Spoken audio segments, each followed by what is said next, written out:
책을 쓰면서 우리가 가장 하기 싫어하는 또 가장 하기 어려워하는 두 문장이 있다고 얘기했습니다. 우리 그 두 문장을 한번 해보도록 하겠습니다. 첫 번째, 옆에 있는 뭐 가족이면 보면서 한번 하겠습니다. 미안해요. 미안합니다. 내가 잘못했습니다. 미안합니다.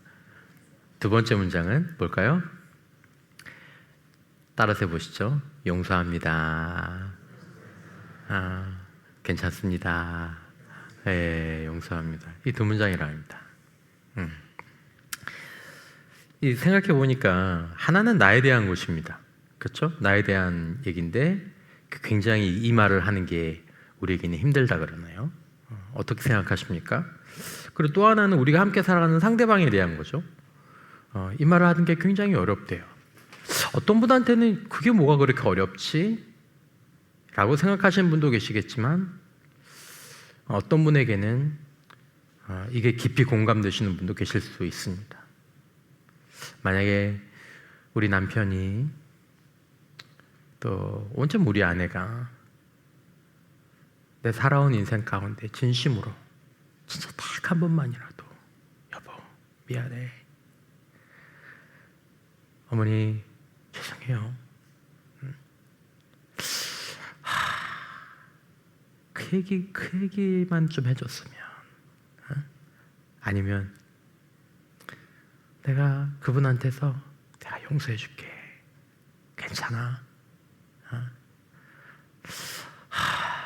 그 얘기를 내가 들었으면 정말 내 인생이 달랐을 텐데, 그 말을 못하는 사람하고 사는 그 고통, 그 말을 안 하려는 사람과 수십 년을 살아야 되는 그 아픔. 여러분, 이게 채 열 글자도 아니죠. 10자도 되지 않지 않습니까? 근데 이 10자가 입 밖으로 나오지 않아서 가정이 무너지고, 겉으로는 안 무너졌지만 속으로 무너지기도 하죠. 완전히 절망한, 때로 교회가 갈라지기도 하죠. 이게 뭐라고? 목사님이 제가 잘못했습니다. 제가 죄송합니다. 진심으로. 뭐 아니면 장로님들끼리 서로. 아니 괜찮습니다. 주님 안에서 제가 용서합니다. 가만 고맙습니다. 그거를 안 해서 교회 갈라지고, 한때 신앙의 동료였던 사람들이 평생에 원수도 뭐 동네 사람도 길에서 만나면 안 피해가는데 평생에 교회에서 만나던 사람이 돼요. 몇십 년째 길에서 보면 돌아가고. 여러분, 요셉은 성경에서 위대한 인물로 평가됩니다.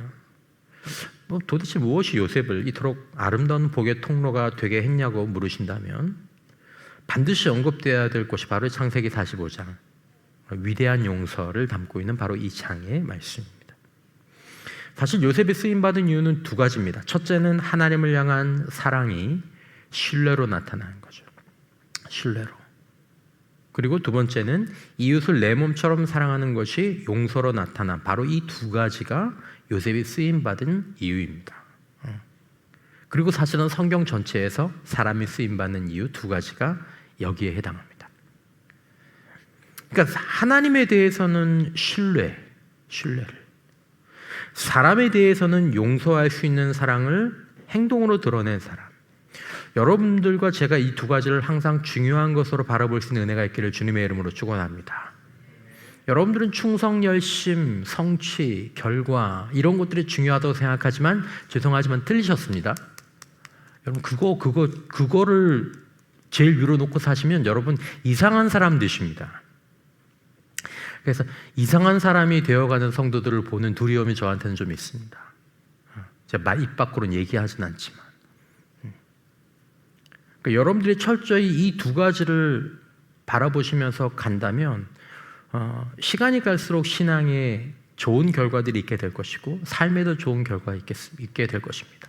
첫째는 하나님에 대한 사랑이 깊어지면서, 지식이 깊어지면서 하나님을 신뢰하는 자로, 하나님의 섭리를 믿는 신뢰로. 두 번째는 사람에 대한 사랑이 어떻게 해요?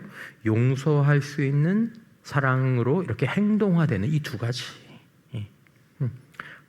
이걸 갖고 기도하시면 여러분들과 저가 길을 잃지 않을 것입니다. 예수님은 이런 사람을 뭐라고 얘기하셨습니까? 예수님 이런 사람을 다 이루었다라고 얘기해요. 이걸 다 이루었다고 말씀하고 성경은 이것을 온전하다라고 평가합니다. 요한일서 4장 12절 어느 때나 하나님을 본 사람이 없을 때 만일 우리가 서로 사랑하면 하나님이 우리 안에 거하시고 그의 사랑이 우리 안에 어떻게 이루어지느니라? 그러니까 여러분 사랑에 실패하면 안 됩니다. 사랑에 실패하지 마십시오. 일, 숫자, 성취 여러분 우리가 최선을 다하다 그건 놓쳐도 됩니다. 근데 그거 하려고 하다가 여러분 사랑 놓치시면 진짜 여러분 그래 세상에는 그럴 수 있다고 치지만 여러분 교회에서는 그렇게 하지 마십시오. 교회에서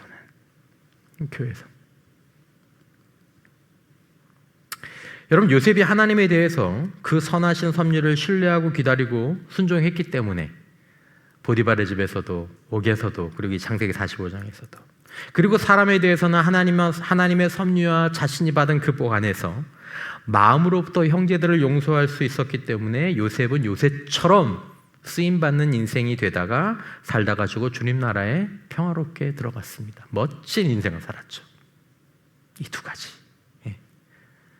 여러분 영적으로만 아니라 여러분들의 가정, 저와 여러분들 모두가의 남편이, 아내가, 자녀들이 만약에 이런 삶을 산다고 생각해 보십시오. 하나님을 향해서는 그분의 섭리에 대한 신뢰로 인생의 감옥에 갇히든지 옥에 갇히든지 억울한 일을 당하든지. 그리고 사람에 대해서는 아내와 남편에게, 자녀들에게, 주변의 사람들에게 그들에 대한 사랑을 용서로까지 표현할 수 있는 그런 사람으로 산다고 생각해 보십시오. 여러분 그런 사람과 사는 남편, 아내, 자녀, 부모 그런 사람과 사는 성도들 어떤 삶을 살겠습니까? 망하지 않는 줄 믿습니다. 여러분 이게 너무 중요한 겁니다. 그러면 여러분 이 창세기 45장의 용서는 요셉을 넘어서 그리스도인들에게 매우 아주 결정적으로 중요한 부분입니다. 자, 요셉의 용서는 말로 그치지 않고 행동으로 나타났죠. 본문 4절 5절을 보면 요셉이 형들에게 이르되 내게로 가까이 오소서. 그들이 가까이 가니 이르되 나는 당신들의 아우 요셉이니 당신들이 애굽에 판자라. 당신들이 나를 이곳에 팔았다고 해서 근심하지 마소서. 한탄하지 마소서. 하나님이 생명을 구원하시려고 나를 당신들보다 먼저 보내셨나이다. 자, 여기서 이상한 건 언뜻 보기 이상한 건 뭐냐면 형들이 먼저 사과를 하거나 용서를 아직 구하지 않았다는 것입니다. 요셉아 우리가 잘못했어. 우리가 미안해. 안 했죠. 그런데 요셉이 먼저 말과 행동으로 용서를 선포하는 것입니다. 왜냐하면 그 전에 이미 보았기 때문에 이미 자신의 잘못을 뉘우치고 그리고 자신의 잘못을 예전과 다르게 이 사람이 달라진 걸 보았잖아요. 그러니까 용서를 선포하는 거죠. 형들은 그저 지금 충격과 공포에 질려 있을 뿐입니다. 하지만 그들을 향해서 요셉이 선포하죠. 근심하지 마세요. 한탄하지 마세요. 여러분 보통 우리는 이렇게 생각합니다. 상대방이 먼저 사과해야 된다. 진심으로 뉘우치는 모습을 보여야 한다. 그래야 용서가 의미가 있다. 그래야 용서하겠다. 그렇게 해서 용서한 건 용서한 것도 아닙니다. 여러분 성경적으로는. 그런 태도로 용서하면서 사시려면 하나님 복 못 받습니다, 여러분. 여러분, 우리는 그게 맞죠. 우리는 그게 합리적이죠. 여러분, 그런데 우리가 받은 용서, 우리가 받은 십자가의 용서는 그런 차원에서 보면 공정하지 않은 것입니다. 합리적이 않은 것입니다. 누가 하나님 보고 뭐라 그래야 돼요? 하나님 왜 용서하세요? 그거 공정하지 않아요. 사과도 안 했지. 자기가 잘못했다고 얘기도 안 했지. 인정도 안 하지. 여러분 십자가는 사과와 용서를 구하지 않는 우리를 향해 먼저 용서를 선포합니다. 그러므로 이렇게 말할 수 있는 거죠. 십자가는 은혜가 정의를 삼켜버린 곳이다. 이건 불공평한데, 이거 위험한데, 애들 그렇게 키우면 안 되는데, 신자들 그렇게 대하면 안 되는데, 버릇이 나빠질 수 있는데, 은혜 받고 은혜를 되갚지 못하는 사람이 될 수도 있는데, 그런 모든 우려들이 나타나는 것이 십자가입니다. 근데 이게 성경의 용서죠. 자, 형들은 요셉의 옷을 벗기고 채색 옷을 찢어서 짐승의 피를 묻혔습니다. 하지만 요셉은 어떻게 했습니까? 오늘 이 본문 읽지 않았지만 22절을 보면 형들에게 옷을 새로 싹 입힙니다. 좋은 애굽의 옷을 입고 이제 누구 보러 가라고요? 이제 아버지 보러 가세요. 형들이 아버지 보러 갈 때 멋진, 지금으로 얘기하면 막 옷을 잘 만드는 나라의 정장을 다 차려입고 그리고 보냈어요. 형들은 요셉을 은 20개 팔았죠. 그때 종 한 사람의 그 몸값이 은 20개. 근데 요셉이 베냐민에게 은을 몇 개 줍니까? 오늘 본문 그 22절에 보면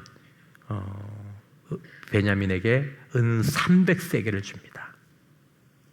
너는 이렇게 존귀한 자야. 너는 이렇게 가치로운 자야.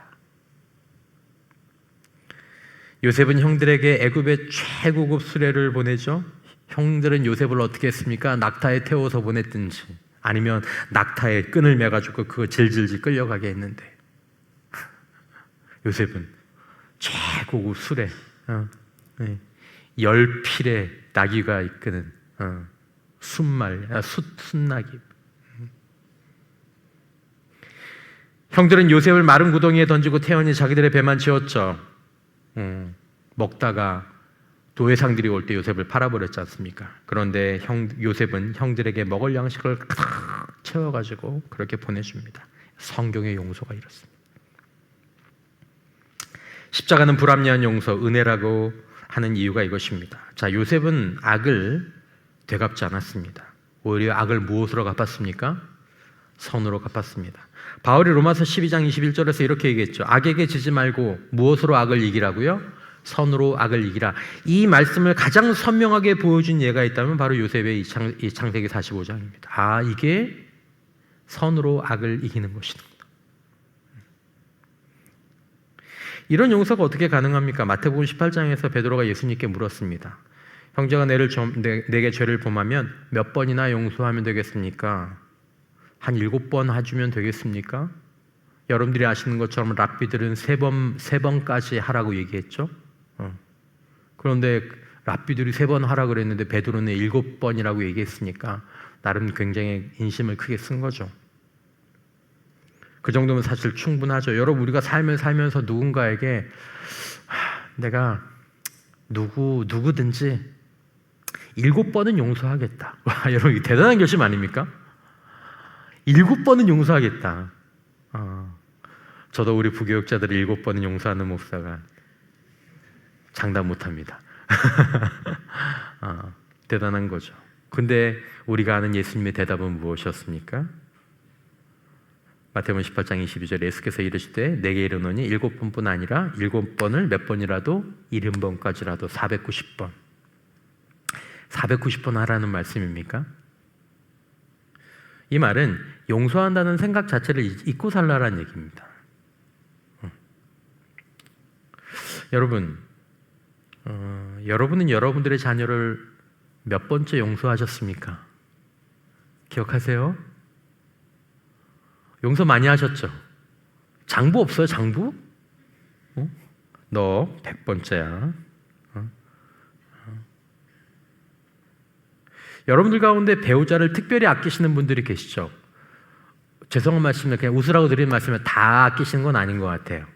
이제 특별히 아끼시는 분들이 계신데 여러분, 특별히 아끼시는 그 배우자를 몇 번이나 용서하셨는지 혹시 장부가 있습니까?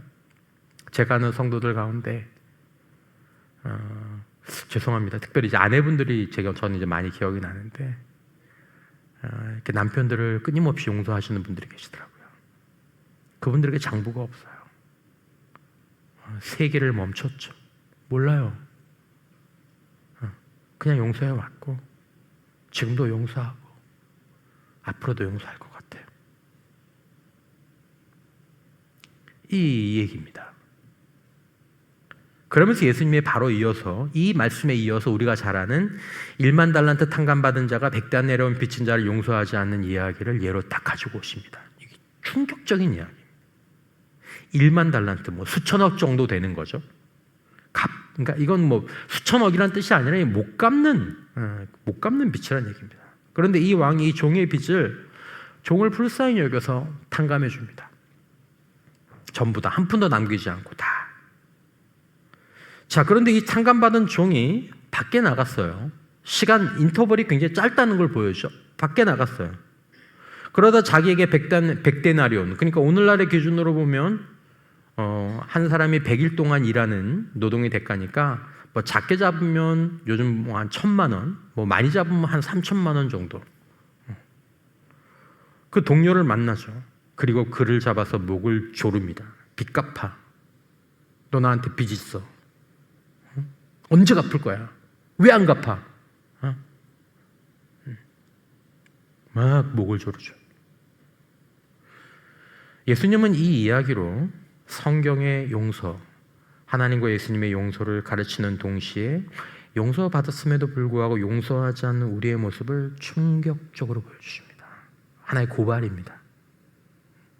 용서를 가르쳐 주시는 것과 동시에 고발하십니다. 우리가 왜 용서하지 못하는가? 그리고 또 어쩌면 우리는 어떻게 용서할 수 있는가가 이 이야기 속에 있습니다. 우리가 왜 용서하지 못하는가? 이 이야기 속에 보면 우리가 하나님께 진 빚의 크기를 모르기 때문입니다. 내가 진 빚의 크기를 모르니까 탕감해 준 빚의 크기도 모르는 거죠. 아니면 잊어버리는 거죠. 근데 이걸 잊어버렸다고 이해할 수 있을지 모르겠어요. 왜냐하면 성경의 오늘 본문의 이야기는 빚을 탕감받고 나와서 집으로 가는 길에 만난 거거든요. 가는 길에. 그러니까 뭐 한 시간도 안 지났을 수 있어요. 그러니까 이거는 어떤 본질에 대한 그 말씀입니다. 그러니까 모르거나 잊은 거죠. 내가 얼마나 탕감을 받았는지, 얼마나 큰 축복을 받았는지, 얼마나 큰 용서를 받았는지, 내가 받은 말 그대로 은혜를 깨닫지 못하기 때문에 이 자그마한 은혜도 베풀지 못하는 것입니다. 자그마한 은혜도. 그러니까 내가 꽤 괜찮은 사람이야. 내가 꽤 괜찮은 사람이야 라고 생각하는 한 상대방의 잘못이 어떻게 보입니까? 크게 보입니다. 나는 괜찮은 사람인데 너는 괜찮지 않은 사람. 여러분들 경험해 보시겠지만 무능한 리더들의 특징 가운데 하나가 뭔지 아십니까? 자신이 뭐하다고 생각해요? 유능하다고 생각합니다. 아주 공통적인 특징이에요. 그래서 무능하게 행동하면서도 사람들을 판단하고 비판하는데 아주 거침이 없습니다. 왜냐하면 자기가 유능하다고 생각하니까. 그러니까 이런 사람들과 일할 땐 참 힘들죠. 굉장히 힘들어요. 여러분, 우리 이렇게 생각하죠. 내가 뭘 그렇게 잘못했어? 내가 뭘 그렇게 잘못했어? 나 정도면 합격이지. 이 정도면 하는 거지. 그런데 저 사람이 나한테 한 짓은, 저 사람이 하는 짓은 절대로 용서가 안 돼. 그러니까 여러분, 다른 일을 이렇게 목 조르는 이 종의 문제, 이 우리의 문제는 잔인한 이 성품의 문제가 아닙니다. 빚의 크기, 내가 받은 은혜의 크기를 모르거나 잊어버린 겁니다. 그래야 이게 가능합니다. 그래야 이게 가능해집니다. 우리의 삶에서. 겸손도 마찬가지고.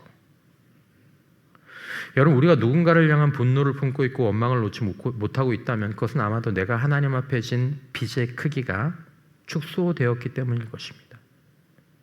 하나님께 내가 한 10데나리온 정도 빚졌나? 하나님께 한 10데나리온 정도 탕감 받았나? 뭐 하나님 나에게 주신 것도 있지. 하지만 나도 하나님께 할 만큼 했는데. 이런 생각을 갖고 있을 때, 여러분, 누가 진정으로 큰 은혜를 받은 사람입니까? 누가 큰 은혜를 받은 사람입니까? 자신이 은혜 받은 자임을, 내가 은혜 받은 사람이라는 것을 내가 은혜를 많이 받았어요. 내가 용서를 많이 받았어요. 이것을 은혜를 베풀고 용서를 베풀면서 드러내는 사람이 이제 이 사람이 진짜 은혜를 받은 거죠. 여러분 은혜 받으셨는지요? 저는 은혜를 받았을까요? 내가 받은 용서에 비하면 내가 용서해야 될 것은 비교도 안 되게 작기 때문에 내가 은혜를 베풀면서도 용서를 베풀면서도 사랑을 베풀면서도 미안한 거예요. 왜냐하면 난 너무 많이 받았기 때문에. 내가 받은 축복과 은혜에 비하면 내가 흘려야 할 이 축복과 은혜는 비교도 안 되게 적다는 것을 행함으로 드러내는 사람이죠. 하지만 그 의식이 없으면 이걸 흘려보내면서도 아주 인색해요. 마치 나는 아무것도 받은 게 없는데 이렇게 보내는 것처럼, 자기 걸 보내는 것처럼. 여러분과 저는 용서 받으셨습니까? 여러분과 저는 은혜 받았습니까? 여러분과 저는 축복을 받았습니까? 여러분, 우리의 삶 가운데 들어와서 흘러가는 이 복과 은혜의 통로가 막히지 않게 되시기를 주님의 이름으로 축원합니다. 여러분들이 그 수도관이나 물을 틀 때 뭘 보고 트십니까? 자, 예를 들어서 물이 틀 때 이 물이 흘러나갈 수 있는 구멍이 열려 있으면 그걸 보고 트시죠. 만약 여기가 막혀 있다면 트십니까? 안 틀죠. 그러니까 말씀드리고 싶은 건 뭡니까? 먼저 이게 열려 있어야 그 다음에 틀 수 있다는 것입니다. 하나님도 마찬가지입니다.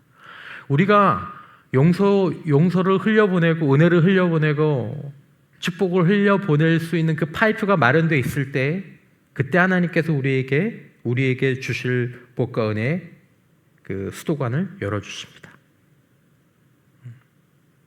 이제 흘러나가는 순환이 이루어지는 거죠. 여러분, 사람들에게 드러나지 않고 흘러가지 않는 용서와 은혜와 축복과 사랑은 가짜입니다. 가짜. 입 맞추는 신용만 하는 용서와 겸손은 가짜죠.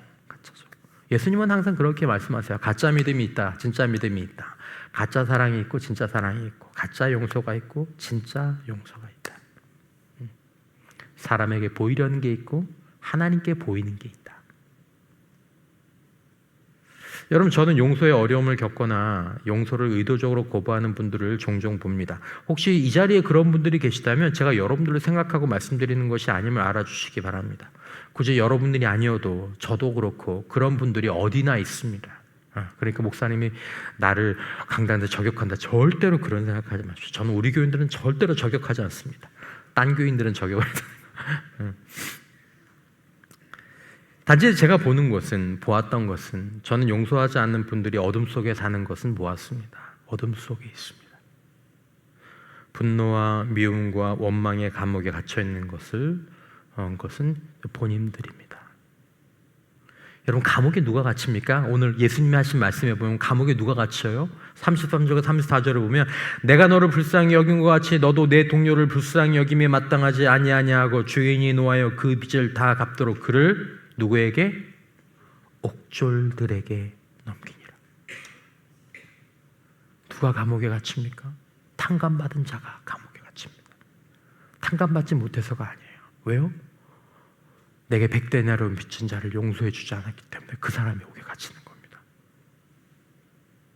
용서하지 않으면 상대방이 벌을 받는 게 아닙니다. 내가 감옥에 갇히는 겁니다. 우리가 용서에 대해서 말하고 행할 때 여러분, 이것과 함께 우리가 좀 주의하셔야 될 부분 중에 하나가 뭐냐 하면, 다른 주제로 넘어가는데, 목사님 알겠습니다. 제가 용서하겠습니다. 오늘부터 제가 이를 악물고라도 용서하겠습니다. 우리가 이것을 여러분들이 아시는 것처럼 도덕주의라고 얘기하죠. 율법주의라고 얘기합니다. 주의. 그러니까 내 힘으로 착한 사람이 되겠다는 거예요. 내 힘으로 내가 내 남편 용서하고 내 배우자를 용서하고 자녀를 용서하고 그 성도를 용서하고. 여러분, 성경의 용서는 이를 악물고 하는 것이 아닙니다. 예수님이 뭐라고 말씀하셨어요? 100데나리온 빚진 자를 탕감해 주는 걸 이를 악물고 하는 것이라고 하셨습니까? 아니면 그건 용서의 원리로 가르쳐 주신 것이 아닙니다.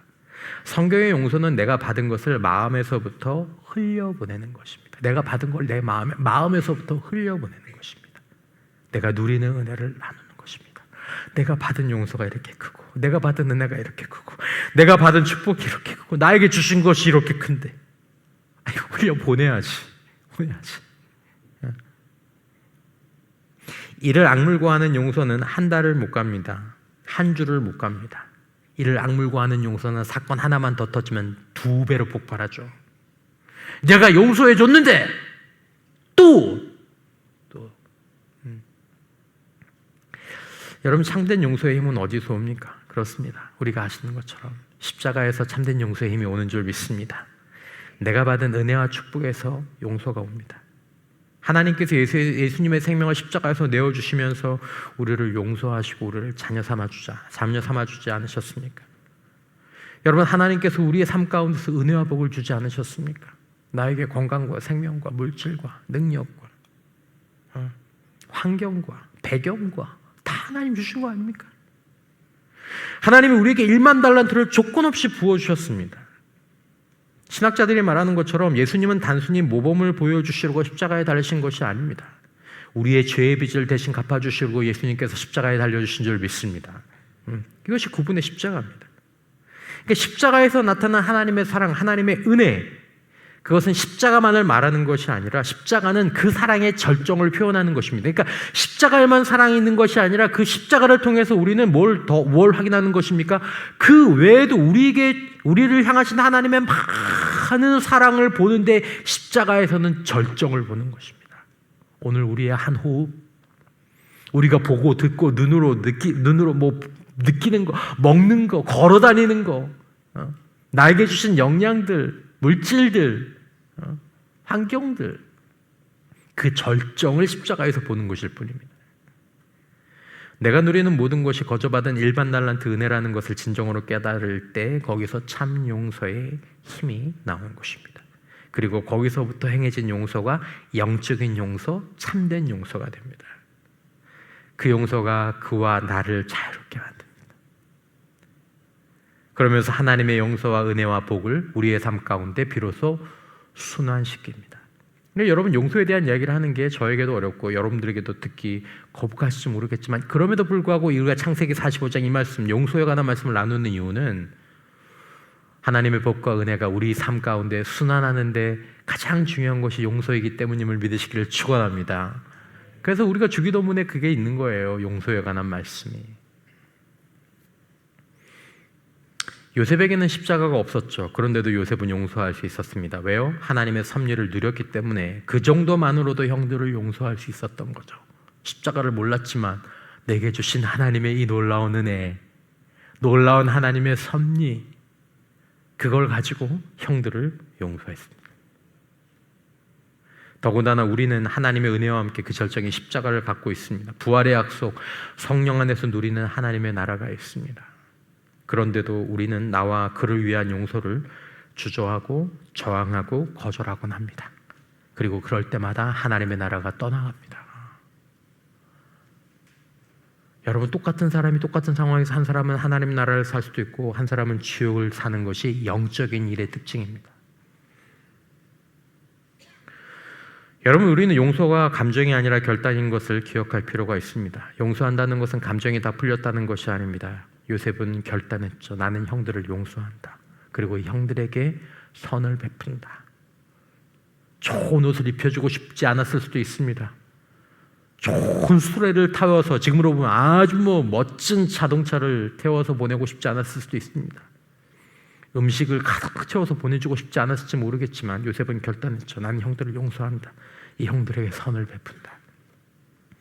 감정은 나중에 따라옵니다. 결단이 먼저입니다. 결단이 반복되면 어느 날 반드시 감정도 따라오게 돼 있습니다. 내 안에서 미워하는 마음이 사라진 걸 느끼는 거죠. 하루아침에 되지는 않겠지만 반드시 용서로 인해서 자유와 해방과 기쁨은 오게 된다는 것입니다. 그리고 우리는 스스로 말하게 될 것입니다. 용서하길 잘했다. 좀 더 일찍 할 걸. 좀 더 일찍 할 걸. 용서는 화해와 같지 않습니다. 용서는 나 혼자 할 수 있습니다. 내 마음의 결단이 용서입니다. 하지만 화해는 양쪽이 다 필요하죠. 상대방도 돌아와야 하죠. 요셉의 경우는 형들이 회개의 과정을 거쳤기 때문에 화해까지 이루어졌습니다. 유다가 베냐민을 대신해서 종이 되겠다고 나섰을 때 요셉은 형들이 변했다는 것을 확신했죠. 그러나 현실에서는 상대방이 돌아오지 않는 경우가 있습니다. 상대방이 아직도 자기가 죄 지은 것을 인정도 안 하고 깨닫지 못하는, 사과하지 않아요. 그리고 사과하지 않고 세상을 떠나버리죠. 그래도 용서는 해야 되는 겁니다. 왜냐하면 용서는 상대방을 위한 것이 아니라 나를 위한 것이기 때문입니다. 그리고 좀 더 분명하게 말하자면 용서는 하나님을 향한 순종이기 때문입니다. 그러므로 여러분, 내가 누군가를 용서하지 못하겠다고 버티는 건 나는 하나님의 용서가 필요 없다고 말하는 것과 같고, 나는 하나님의 나라를 누리지 못해도 좋다라고 얘기하는 것과 같습니다. 얼마나 교만하고 얼마나 오만한 일입니까? 근데 그 고통 속에 갇혀 사는 것을 죄송하지만 목표하면서 자주 봅니다. 안타까울 때가 있죠. 그 말은 나는 1만 달란트 탕감받지 않아도 됩니다. 나는 빚이 별로 없어요 라고 얘기하는 것과 똑같은 것입니다. 나는 감옥에서 살겠습니다 라고 선택하는 것과 똑같은 것입니다. 여러분, 요셉에게서 배워야 될 용서의 교훈이 있습니다. 첫 번째로 용서는 죄를 부인하는 것은 아니다 라는 것입니다. 요셉은 분명히 말했죠. 당신들은 나를 판 사람입니다. 죄를 죄라고 불렀습니다. 없었던 일로 하지 않았습니다. 그거 별거 아니에요. 이건 회피입니다. 진짜 용서는 내가 받은 상처, 내가 받은 손해를 직시하고도 그것들을 놓아주는 것입니다. 두 번째, 용서는 말로만 하는 것이 아니었습니다. 요셉은 새 옷을 입혀주고 은을 주고 수레를 보내고 양식을 채워주었습니다. 그리고 안고 입 맞추어 주었습니다. 여러분, 우리의 용서도 행동으로 나타날 수 있기를 축원합니다. 필요하면 전화도 걸고 밥도 먹이고 필요하면 도움 필요한 것도 공급해 주는 거죠. 말로는 용서했다고 하고 여전히 피하고 외면하고 뒤에서 흉을 본다면 그건 용서가 아닙니다. 세 번째, 용서는 하나님의 섭리에 대한 신뢰에서 나옵니다. 요셉이 어떻게 용서할 수 있었습니까? 5절에 보면 당신들이 나를 이곳에 팔았다고 해서 근심하지 마소서, 한탄하지 마소서. 하나님이 생명을 구원하시려고 나를 당신들보다 먼저 보내셨나이다. 이걸 보니까 용서하게 된 거예요. 요셉이 자기 인생 전체를 하나님의 섭리 안에서 이해하고 해석했습니다. 그리고 그렇게 됐죠. 여러분, 이 눈이 있으면 용서가 가능해집니다. 이 하나님의 섭리를 보는 눈이 없으면 용서는 불가능해집니다. 그리고 끊임없이 자신을 복구할 수 없는 피해자로 자신을 보게 되죠. 그럼 용서가 불가능해지죠. 알리스테어 박사는 자신의 책에서 두 가지를 질문합니다. 첫 번째 질문은 이것입니다. 당신은 당신의 죄의 엄청남을 인정하고 가까이 나와서 용서를 받으라는 하나님의 초청에 응답한 적이 있습니까? 물어봅니다. 내 죄의 엄청남을 인정하고 가까이 나와서 용서받으라는 하나님의 초청에 응답한 적이 있습니까? 하나님 앞에서 파산한 자신의 상태를 직면하고 그분의 자비 앞에 엎드린 적이 있습니까? 하나님, 저는 하나님의 은혜 아니면 저는 없다면 그렇게 되기를 바랍니다.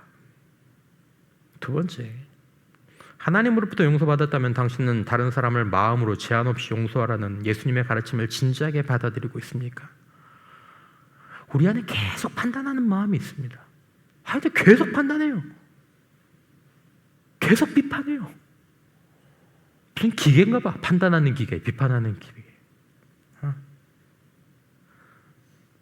여러분, 당신은 다른 사람들을 마음으로부터 제한 없이 용서하라는 예수님의 가르침을 진지하게 받아들이고 있습니까? 예수님은 너희가 서로 사랑하면 이로써 모든 사람이 너희가 내 제자인 줄 알리라. 서로 사랑하면 이라는 말을 서로 용서하면 이라는 말로 바꿔야 합니다. 여러분, 용서가 인색하면 사랑하는 게 아닙니다. 서로 사랑할 때 우리는 서로 용서해야죠. 용서는 진정한 사랑의 전형적인 표현입니다. 아까 설교 시작할 때 말씀드렸죠. 여러분들이 자녀에게 용서에 대한 장부를 가지고 있지 않은 이유는 무엇입니까? 사랑하기 때문이 아닙니까? 배우자에 대한 용서의 장부가 없는 이유는 무엇입니까? 사랑하기 때문이 아닙니까? 그런데 왜 성도들에게는, 왜 직원들에게는, 심지어 내 사랑하는 배우자에게는 온갖 핑계를 대면서도 그렇게 용서에 인색하십니까? 사랑하지 않기 때문이죠. 사랑이 없기 때문이에요. 여러분, 지금 마음속에 떠오르는 불편한 얼굴은 없습니까? 생각만 해도 가슴이 답답해지는 사람, 그 이름만 들어도 속이 뒤집어지는 사람, 오래전 일인데도 어제 일처럼 선명한 상처를 준 사람, 배우자일 수도 있고 부모일 수도 있고 형제일 수도 있고 교회 안에 누구일 수도 있습니다. 그 사람을 향한 분노를 내려놓으라는 것이 오늘 밤 하나님의 말씀입니다. 목사님, 그 사람이 저한테 어떤 짓을 한지 아시면 목사님 그런 말씀 못할 겁니다. 맞습니다. 저는 모릅니다. 그리고 못할 겁니다. 하지만 하나님은 아시죠. 그리고 목사가 아니라 하나님은 여전히 말씀하십니다. 용서해라. 용서해라. 왜요? 상대방이 용서받을 자격이 있어서가 아닙니다. 우리가 먼저 용서받았기 때문입니다. 여러분, 용서해야 우리가 받은 용서가 실제로 우리 안에서 체험되어지고 나타나게 됩니다. 여러분, 우리가 행해야 될 그 어떤 용서도 우리가 받은 용서보다 크지 않습니다. 어떤 용서도 우리가 받은 용서보다 크지 않습니다. 우리가 받은 은혜, 우리가 누리는 복, 그것은 이미 우리가 받은 상처와 손해를 넘어서지 않습니까? 내가 용서해 준다고 내 삶에 그렇게 큰 타격이 옵니까? 그렇게 큰 손해가 옵니까? 이미 하나님께 나에게 주신 은혜와 복은 없습니까? 하나님의 받은 것 가운데 그 조금 가지고 용서하고 나누라는데 그걸 안 하면서 자신의 복을 막고 있으면 어떡합니까? 필립 샤프라는 유명한 교회사학자가 이런 말을 남겼습니다. 선에 대해 악으로 갚는 것은 마귀적이고 선에 대해 선으로 갚는 것은 인간적이고 악에 대해 선으로 갚는 것은 그리스도인이요 신적인 것이다. 너무 귀한 말씀이죠. 요셉이 한 것이 바로 이것입니다. 악에 대해 선으로 갚는 것입니다. 여러분, 쉽지 않습니다. 요셉도 궁전이 떠나갈 만큼 울어야 했습니다. 그러나 울면서도 결단해야 했죠. 요셉은 형들을 끌어안으며 입맞추었습니다. 주님은 십자가 위에서 우리를 끌어안고 용서의 입맞춤을 우리에게 부려주셨습니다. 여러분, 오늘 밤 우리의 마음은 누구를 향하고 있습니까? 우리의 입맞춤이 유다의 거짓된 입맞춤이 아니라 요셉의 진실한 입맞춤이 될 수 있기를, 그것을 놓고 주님 앞에 기도할 수 있기를, 그래서 여러분과 저의 삶 가운데 하늘의 문이 다시 열리고 하나님 나라가 임하는 역사가 있게 되시기를 주님의 이름으로 축원합니다. 우리가 구하면 주실 것이며 우리가 결단하면 감옥이 삐걱 소리를 내면서 열리게 될 것입니다. 그리고 용서는 우리의 삶에 하나님의 나라를 임하게 하고 우리를 복의 통로, 복음의 전달자로 세우게 될 것입니다. 오늘 이 말씀이 우리의 삶의 진정으로 아멘으로 이루어지게 되시기를 주님의 이름으로 축원합니다.